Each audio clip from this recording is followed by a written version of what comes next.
suis José Leroy, je suis l'éditeur de ce livre. Je travaille pour une maison d'édition parisienne qui s'appelle Almora. Et donc ce livre est le troisième livre que nous publions sur Jean Klein. On a publié un autre livre de Jean Klein qui reprenait des anciens livres. C'était une réédition qui s'appelle La joie sans objet.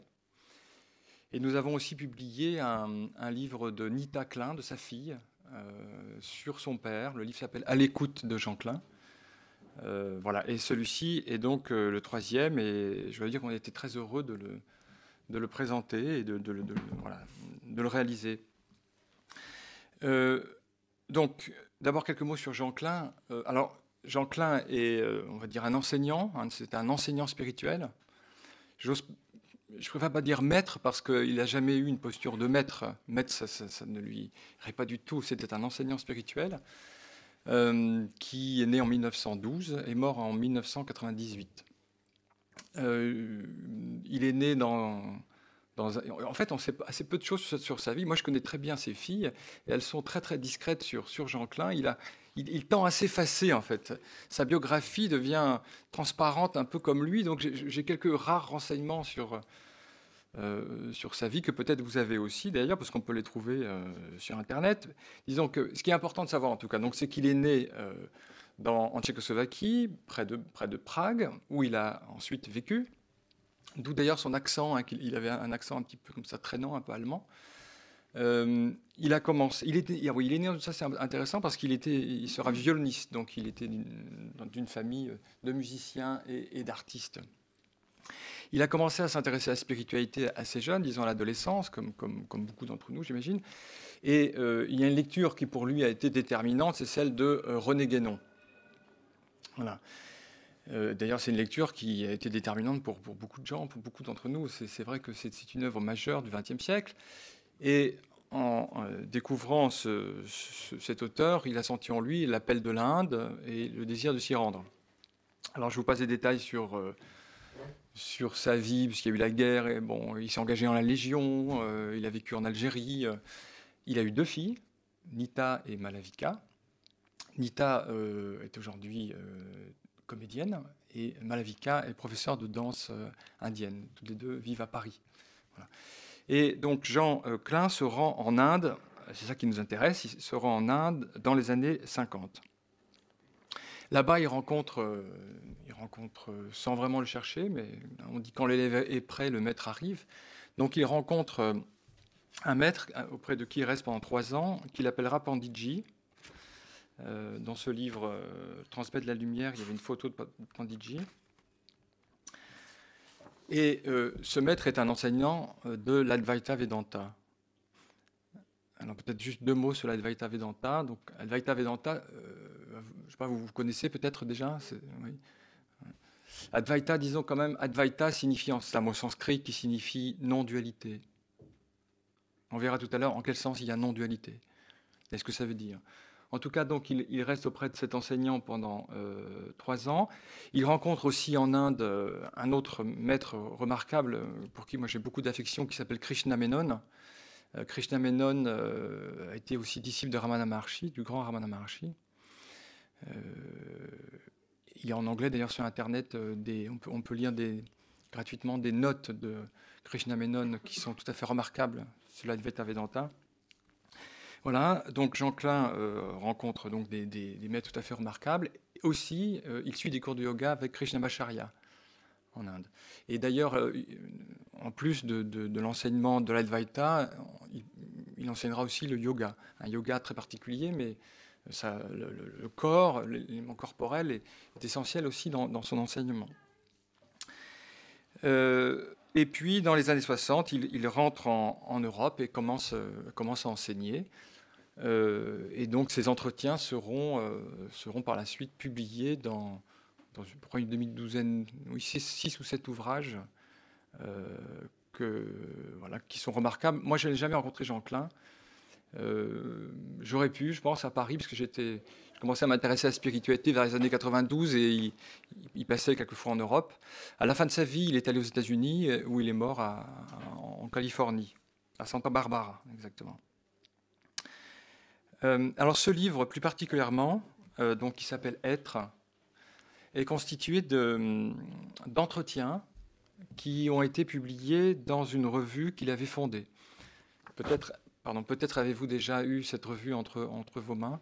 C'est une revue qui a été publiée de 1973 à 1993, donc pendant 20 ans, au rythme de 4 numéros par an.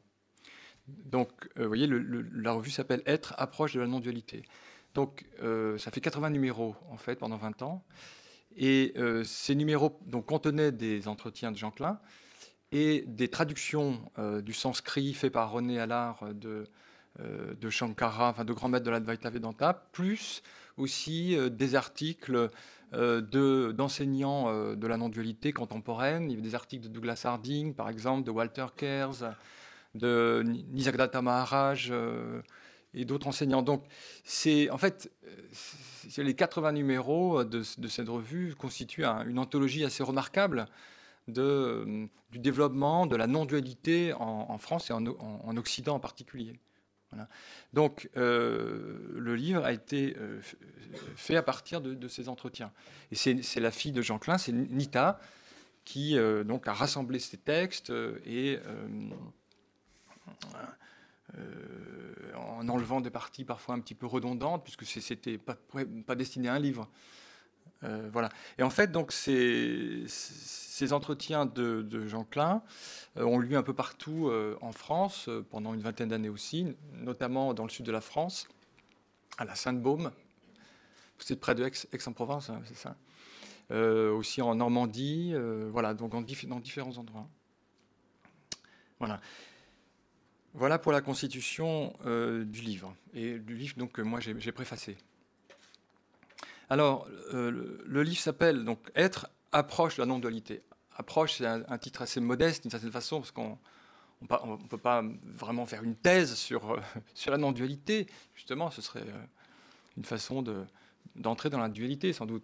Donc, approche, voilà, on approche la non-dualité. Donc, moi aussi, je propose d'approcher ce livre avec quelques repères. Donc, pour préparer cette soirée, j'ai relu le livre attentivement et j'ai repéré comme ça 4 ou 5 grands thèmes, si vous voulez, qui me paraissent essentiels dans l'enseignement de Jean Klein. D'accord ? Et je propose aussi de vous lire quelques extraits que j'ai choisis du texte. Voilà.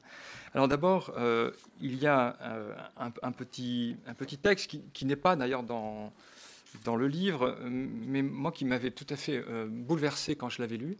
C'est le moment où Jean Klein décrit son éveil. Alors, on va voir tout à l'heure ce qu'il entend par éveil. Peut-être vous connaissez ce texte, il est assez célèbre. Voici ce qu'écrit Jean Klein, enfin ce qu'il dit, parce que ça a été mis dans un entretien. Il dit ceci. Donc c'est quand il était en Inde. Un changement complet survint un soir sur Marine Drive à Bombay. Je regardais les oiseaux et soudain je fus entièrement saisi par eux, comme si tout cela se passait en moi. J'eus réellement conscience de moi-même.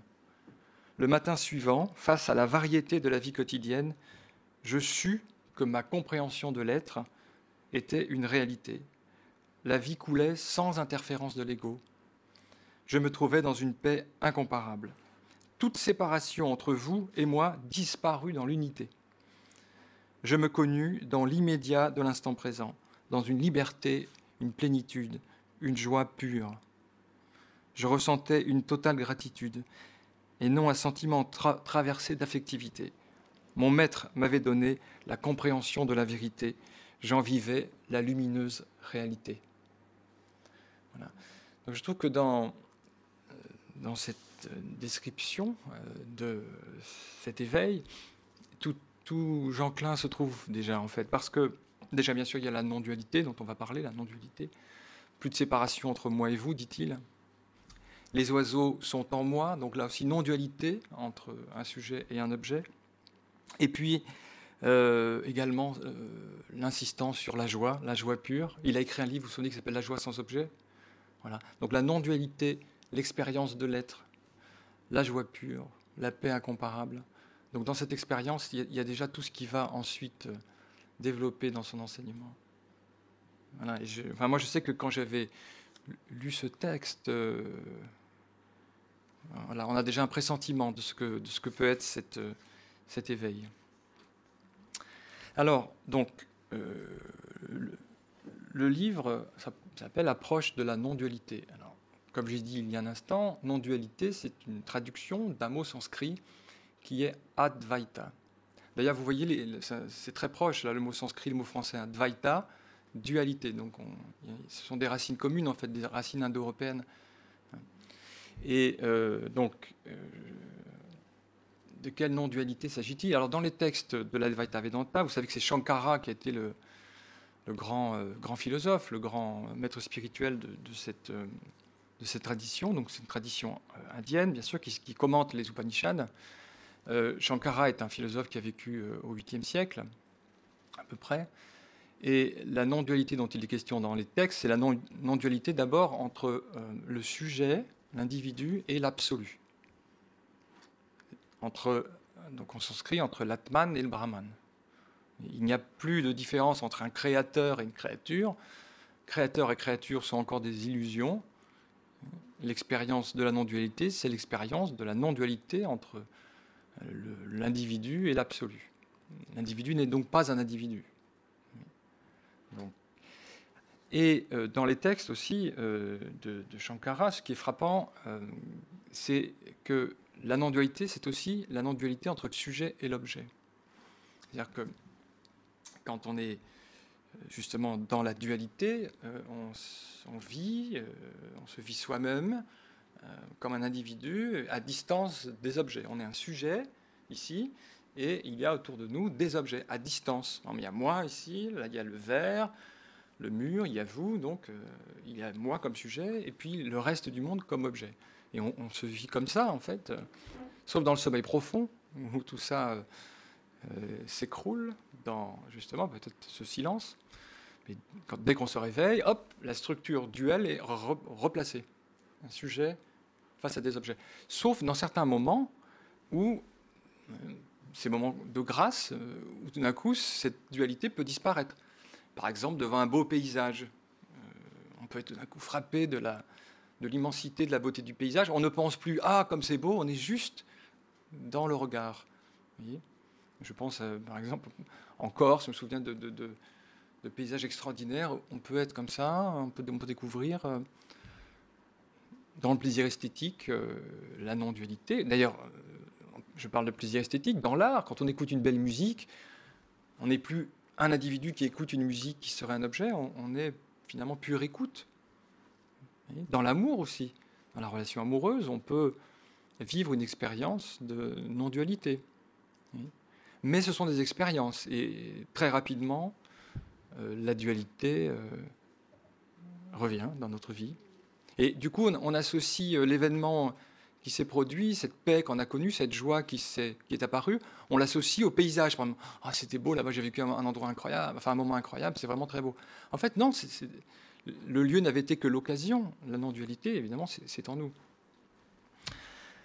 Donc, non-dualité, d'abord entre le sujet et l'objet.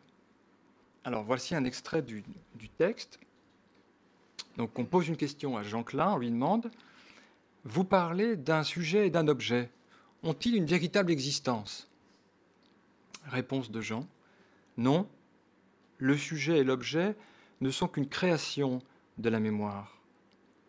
La conscience et son objet ne font qu'un. La dualité n'est qu'une fiction. Elle a son fondement dans la non-dualité. » Donc la dualité est une fiction, la conscience et son objet ne font qu'un. Le sujet, dit-il, et l'objet ne sont qu'une création de la mémoire. Donc nous fonctionnons à partir de la mémoire. Nous fonctionnons à partir du passé. L'individu auquel nous sommes identifiés vient de notre mémoire. Je suis moi, José Leroy. José Leroy, c'est une mémoire, des expériences passées. Bon. Donc il s'agit de sortir de cette mémoire. Alors, question qu'on pose à Jean. Depuis que l'homme existe, il vit dans la dualité, dans une dualité, et dans les problèmes. Parce que donc le questionnaire associe dualité et problème, ce qui est assez juste, en fait. Nos problèmes ont commencé quand la dualité a commencé. Donc Jean répond, Le problème est un produit de notre imagination. Le monde, chaque situation, se présente suivant le point de vue où vous vous placez. Sur le plan du corps, le monde est sensation. Au moment où vous prenez la position intellectuelle, le monde est mental. Si vous prenez le plan de la conscience, il est conscience seule. La position de la personne vous met dans une apparente dualité. Une relation d'objet à objet, moi et le monde. Avec l'absence de ce réflexe, la séparation disparaît. Le monde est en vous. Il n'a pas une existence séparée de la vôtre. Il est difficile de concevoir que, confrontés à une situation ou à un état, nous ne puissions nous trouver nulle part. Nous ne soyons rien qui puisse être désigné, schématisé. Pourtant, ce que nous ne pouvons imaginer est une immense liberté. La paix et la joie. Dans ce rien, la tension entre les êtres ne peut survivre. L'individualité s'articule totalement. La relation avec l'autre est une communication, une communion parfaite. Alors, ce qui me frappe dans ce passage, c'est, vous l'avez entendu, dans ce rien, en fait. Dans ce rien. Nous sommes identifiés, en fait, à plein de choses. Il va le dire dans le livre, nous sommes identifiés au corps, nous sommes identifiés aux pensées, nous sommes identifiés au caractère, à des tas de choses. Et ces identifications cristallisent quelque chose comme un moi, quelque chose comme une personne. Une personne, forcément, bien séparée des autres personnes, séparée du monde. Mais si tout d'un coup, si on laissait tomber ces identifications, si on se dégageait de toutes ces caractéristiques, alors nous trouverions ce rien. Ce rien. Alors, rien, ça peut être angoissant, rien. Mais en fait, dans ce rien, il y a la paix, il y a la liberté totale. Parce que ce rien est aussi plein, il est plein du monde.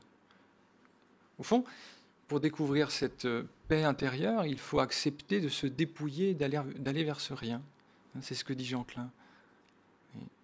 Se simplifier pour expérimenter ce rien qui est toute chose.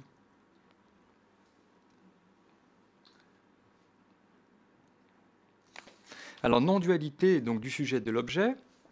Alors, cette non-dualité, dans le livre, elle se présente, elle prend plusieurs formes, et notamment, Jean insiste beaucoup sur la vision non-duelle.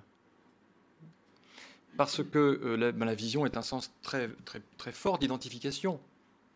Les enfants s'identifient à leur corps par la vision, avec le miroir. On se voit dans le miroir et on commence peu à peu à s'identifier à cette image. Donc la vision est sans doute un des moyens par lesquels on s'est identifié au corps.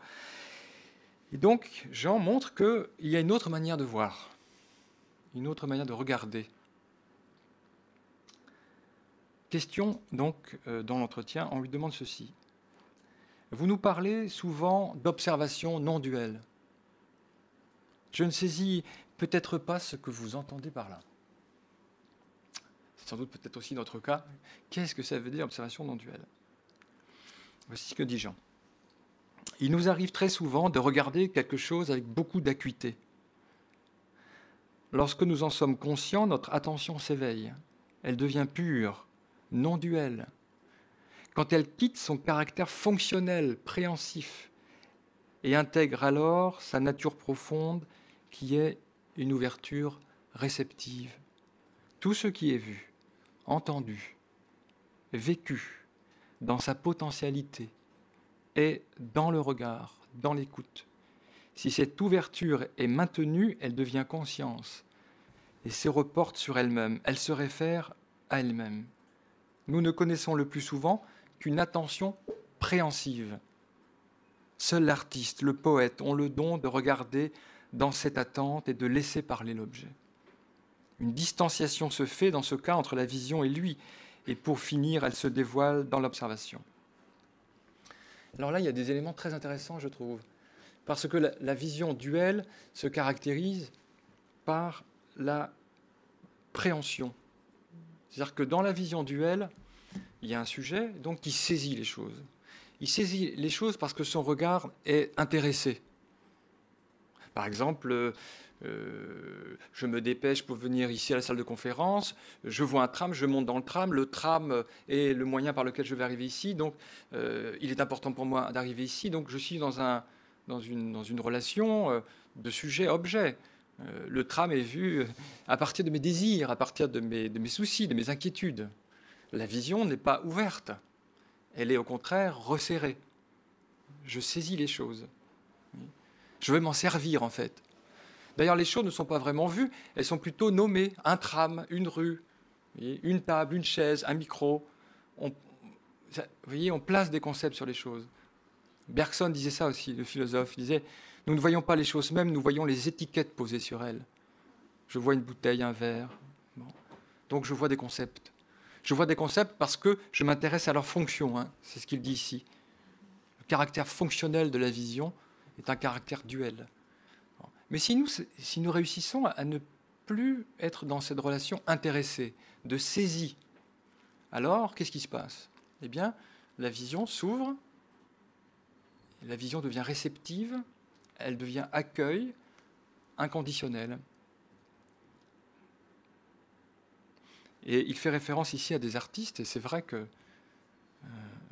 les artistes ont... Les peintres, notamment, on a un peintre ici, Jean-Christophe, les peintres, en regardant avec intensité les objets, cessent de les voir comme des objets. Le verre n'est plus un verre, ça devient un événement singulier, ça devient de l'être pur. Je me souviens là d'un texte que j'avais lu de Giacometti, qui avait son atelier boulevard Montparnasse à Paris. Il écrit qu'un jour, en sortant de son atelier, il a vu le boulevard Montparnasse comme il ne l'avait jamais vu, pour la première fois. Et il décrit ce regard comme un regard de pure merveille, un regard d'étonnement incroyable. Ce n'était plus le boulevard que je traverse pour aller acheter mon tabac, pour aller acheter mon journal. Ça devient quoi? Ça devient un événement neuf, dans l'instant présent. Et dans cette ouverture, plus personne ne regarde. Le vrai regard, c'est un regard sans personne qui regarde. Sans saisisseur, en fait. Sans saisisseur. Donc il s'agit d'ouvrir son regard, de se faire artiste, de se faire poète, de laisser les choses apparaître en nous sans que nous cherchions à les qualifier, à les nommer, à nous en protéger. Alors toujours sur cette vision non duelle, on lui demande l'objet considéré comme un obstacle peut-il devenir une aide, un révélateur? Réponse: vu sous l'angle de la dualité, par un regard intéressé, il est un obstacle. Mais lorsque notre vision devient pure, en l'absence d'un soi-même, il nous révèle la réalité, la plénitude. En l'absence d'un soi-même, c'est ça qui est important. En l'absence d'un soi-même, en l'absence d'un regard, d'un spectateur. Alors on lui pose la question, est-ce le témoin qui en prend acte? Est-ce le témoin qui en prend... Non, encore une volonté de nommer quelque chose, quoi. Est-ce le témoin qui en prend acte si personne n'en prend acte? Qu'est-ce qu'il regarde? Donc le témoin peut-être. Le témoin, c'est un mot qu'on trouve aussi dans le texte de l'Advaita Vedanta, en sanskrit, Shakshi, le spectateur. Voilà. Et réponse de Jean, c'est une vision originelle, sans percipient. Alors sans percipient, c'est celui qui perçoit. On devrait l'appeler le percepteur, en fait. Mais non, vous le percevant. Le percepteur, ça renvoie à autre chose pour nous. Donc sans percipient, sans quelqu'un qui perçoit, ni chose perçue. Votre totalité se saisit elle-même sans intermédiaire.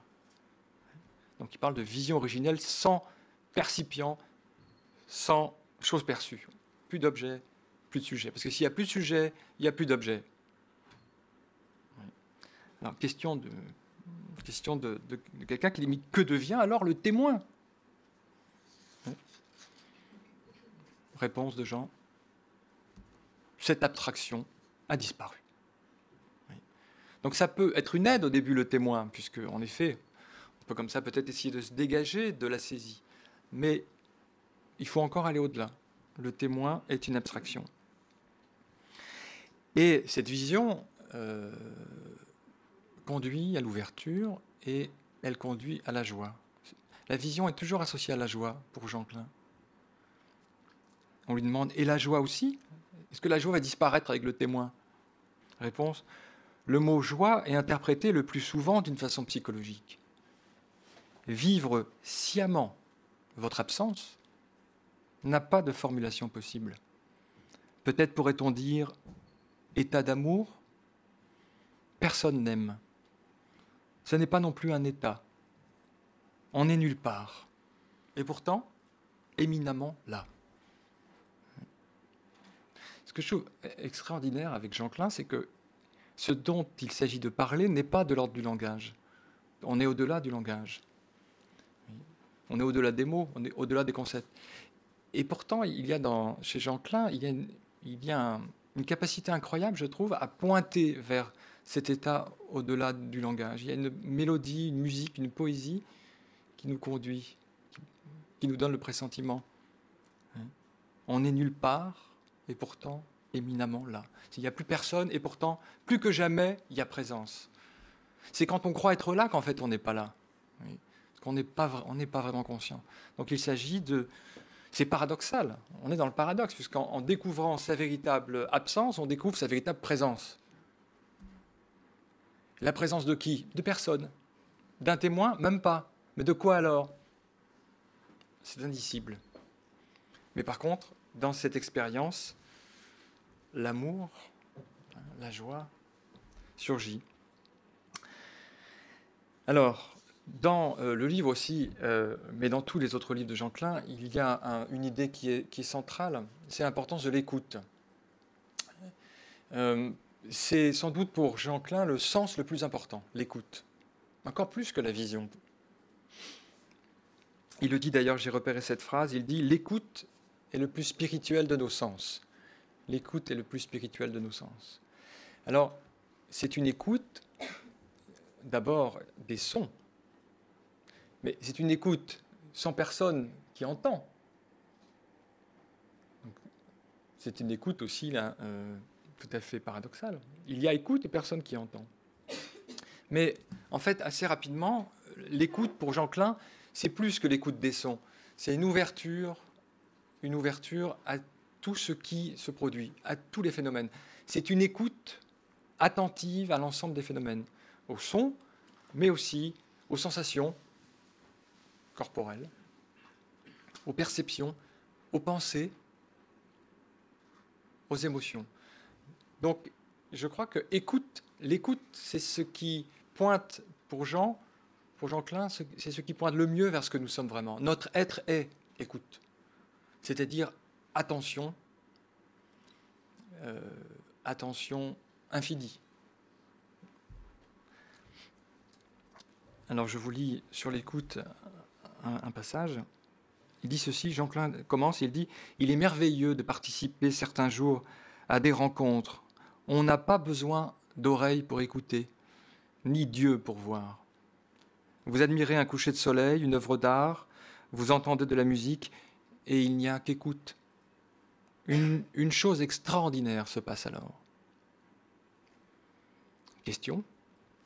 Je ne comprends pas très bien. Vous parlez d'entendre de la musique et rien n'est perçu, rien n'écoute, rien n'est entendu. Oui. Réponse de Jean. Vous pensez à une observation dirigée. Vous êtes concentré sur ce qui vous préoccupe. Quand l'attention est multidimensionnelle, c'est en quelque sorte une visibilité sans vision, une écoute sans audition. Bien sûr, les yeux sont là, les oreilles aussi, mais sans entendre, si l'on peut dire. Nos organes fonctionnent normalement, la chose est vue, entendue, mais rien de précis, de catalogué. Sinon, vous auriez établi une relation avec l'objet en cause. Donc c'est toujours la même idée. Quand notre observation est dirigée, quand nous voulons saisir les choses, nous n'entendons pas vraiment. Et Jean continue, notre être est écoute. une attention silencieuse, au sein de laquelle les bruits se manifestent, mais aussi les perceptions, les pensées. L'écoute, ici, désigne l'absolu espace de la conscience, vaste comme le monde et clair comme la lucidité de l'être. L'écoute, je reprends, l'écoute désigne l'espace absolu de la conscience, vaste comme le monde et clair comme la lucidité de l'être. En fait, voilà ce que nous sommes vraiment, écoute, nous sommes attention. Mais c'est vrai que la plupart du temps, nous ne fonctionnons pas à partir de cette ouverture. Nous avons un fonctionnement limité. Nous écoutons ce que nous voulons bien entendre, ce qui nous intéresse. Nous regardons ce qui concerne notre moi. Et nous sommes là dans la dualité. Donc, il s'agit de s'ouvrir, il s'agit de s'effacer en un sens pour que le monde advienne. Et là encore, c'est paradoxal, c'est dans notre absence que le monde est présent. Si nous sommes présents, le monde est absent, parce qu'on ne voit pas le monde. On voit ce qui nous intéresse. On voit ce qui nous intéresse. On voit 5 degrés du monde, quoi, à peu près. On voit, ça c'est mes problèmes, gardez les vôtres, merci, j'ai les miens, ça va. Donc il faut passer à une ouverture, vous voyez, de 180 degrés, jusqu'à 360 degrés, une ouverture absolue. Mais nous sommes ouverture absolue déjà. En fait, Jean va le dire dans le livre, il n'y a rien à créer. Nous sommes déjà cette ouverture absolue. Nous sommes déjà pur espace, vaste comme le monde.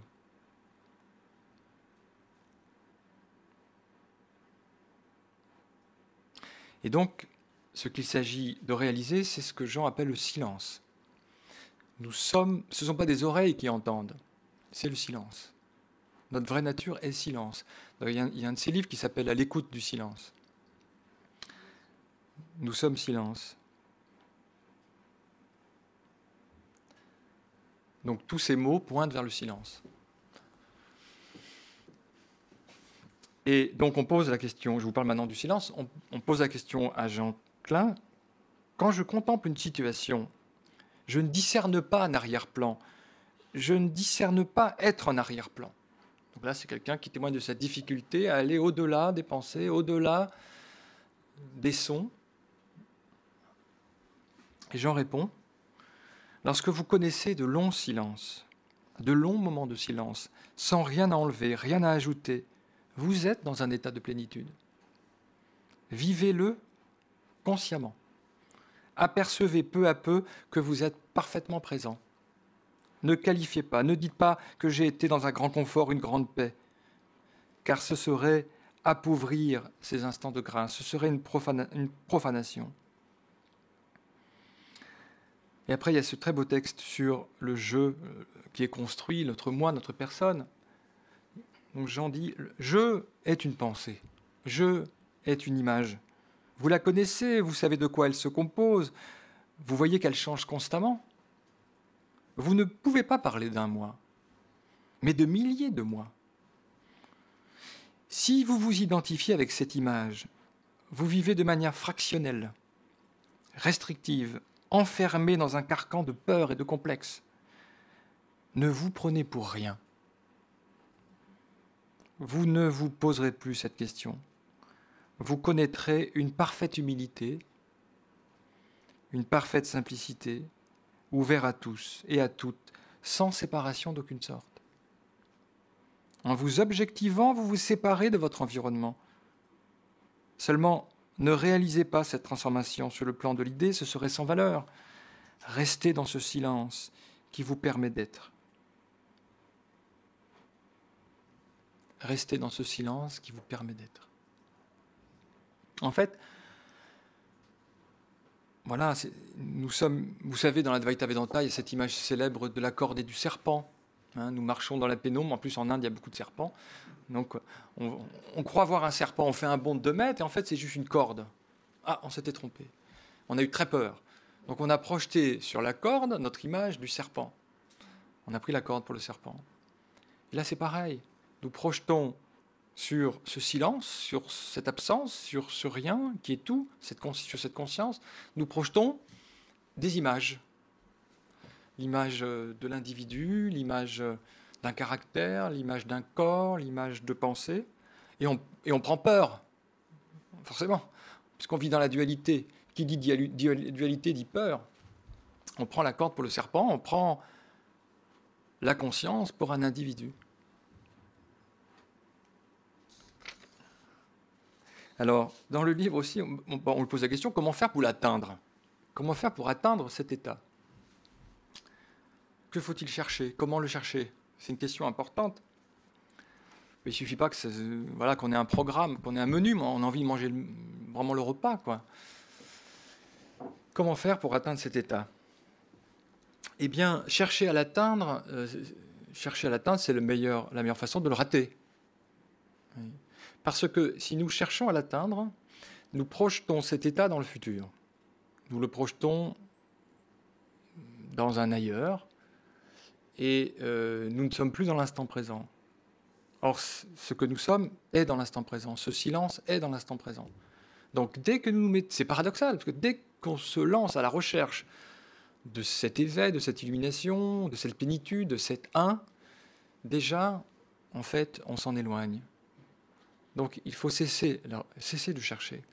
D'autre part, si nous cherchons cet objet, nous devenons un chercheur, nous nous identifions au chercheur. Or, c'est le chercheur le problème. C'est lui, c'est encore une image collée sur la corde. C'est notre état naturel. Il n'y a rien à chercher. C'est un soulagement. Je veux dire par là qu'on n'a pas besoin de... C'est pas comme passer le bac ou passer la grecque, ou voilà, quoi. C'est déjà là, sans effort. Moi, j'ai un ami qui s'appelle Franck Thérault, peut-être vous connaissez, qui a écrit un livre qui s'appelle « L'art de ne rien faire ». En parlant de cet éveil, l'art de ne rien faire, voilà. Ne rien faire. C'est difficile de ne rien faire, parce qu'on est tellement habitué à chercher, à faire, que peut-être cette détente, ce lâcher-prise, nous est difficile. On aime bien chercher midi à 14h, comme on dit. Alors, voilà ce que dit Jean de ce non-effort. Il dit ceci. Comme c'est notre état naturel, chaque effort pour le trouver ne peut que nous en éloigner. Acceptons tout d'abord l'idée que nous sommes cette liberté.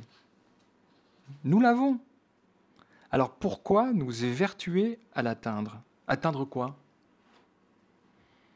Une compréhension en profondeur arrêtera tout dynamisme de recherche, qui se mettra au repos.